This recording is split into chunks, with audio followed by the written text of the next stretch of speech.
सूर्य नारायण हंसदा के फर्जी एनकाउंटर और रीम्स 2 आदिवासियों के जमीन पर बनाने के विरोध में भारतीय जनता पार्टी ने रामगढ़ जिला में आक्रोश प्रदर्शन के जरिए इसका विरोध किया। इसका नेतृत्व भारतीय जनता पार्टी के प्रदेश उपाध्यक्ष राकेश प्रसाद ने किया।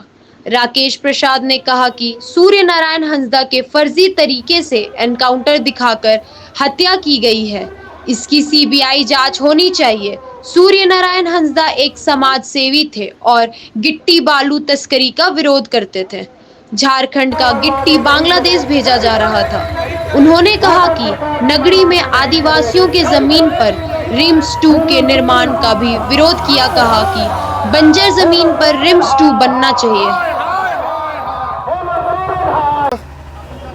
सूर्य नारायण हंसदा जिनके इनकाउंटर के नाम पर हत्या कर दी गई। सूर्य नारायण हंसदा एक समाजसेवी थे और 4 बार वह विधानसभा का चुनाव लड़े और ऐसे व्यक्ति को एक अपराधी घोषित करना, जिसके पास कुछ नहीं है, निहत्था है, जो बीमार है, जो बंगलोर से इलाज करा के लाया, उसको पकड़कर और फर्जी इनकाउंटर में उसको मार दिया गया। भारतीय जनता पार्टी इसकी घोर निंदा करती है और भारतीय जनता पार्टी ने एक टीम भी भेजा था वहाँ और जांच में पता चला कि सूर्य नारायण हंसदा की इनकाउंटर जो हुआ है वो फर्जी इनकाउंटर है और उनकी हत्या पुलिस ने किया है।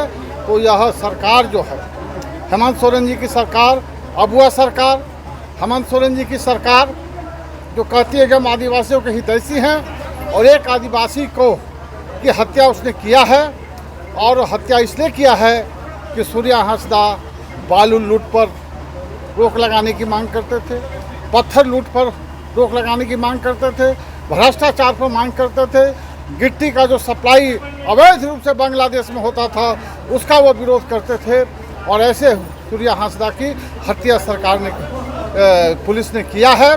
और यहाँ तक है वो समाज सेवी भी थे, 250 बच्चों को निःशुल्क पढ़ाते थे। ऐसे समाज सेवी की हत्या कर देना इस राज्य के लिए दुर्भाग्यपूर्ण है। वो कोई अपराधी नहीं थे, वो सामाजिक कार्यकर्ता थे, राजनीतिक कार्यकर्ता थे। इसलिए भारतीय जनता पार्टी की मांग है कि इस घटना की सीबीआई जांच हो और सीबीआई जांच कराने के लिए 264 प्रखंडों पर आज आक्रोश प्रदर्शन है और साथ ही साथ इस राज्य में आदिवासियों की ज़मीन लूटी जा रही है।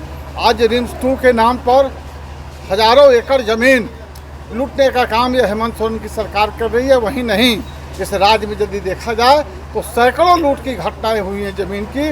उसकी जांच कराने के लिए और उसका स्थान परिवर्तन करने के लिए भारतीय जनता पार्टी का यह आक्रोश प्रदर्शन के माध्यम से हम मांग करते हैं कि उपजाऊ जो भूमि है, जो आदिवासियों की भूमि है, जिसको आज़ादी के बाद से ही उसका अधिग्रहण लोग किया था, बाद में सरकार आई तो बिहार में के समय उस ज़मीन को मुक्त कर दिया कि अब इस पर किसान ही खेती करेंगे और फिर उस पर जाकर यह हेमंत सोरेन की सरकार उस भूमि को लेकर और रिम्स 2 बनाना चाहती है। और रिम्स 2 तो किसी भी बंजर भूमि पर भी बन सकता है, परंतु यह सरकार अडिग है कि हम आदिवासियों की ज़मीन हड़प कर ही यहाँ बनाएंगे। इसके विरोध में हमारा प्रदर्शन है और आज राज्य के कोने कोने में यह प्रदर्शन हो रहा है। ये इसी को लेकर आज हमारा इस रामगढ़ अनुमंडल मुख्यालय पर हमारा प्रदर्शन हो रहा है।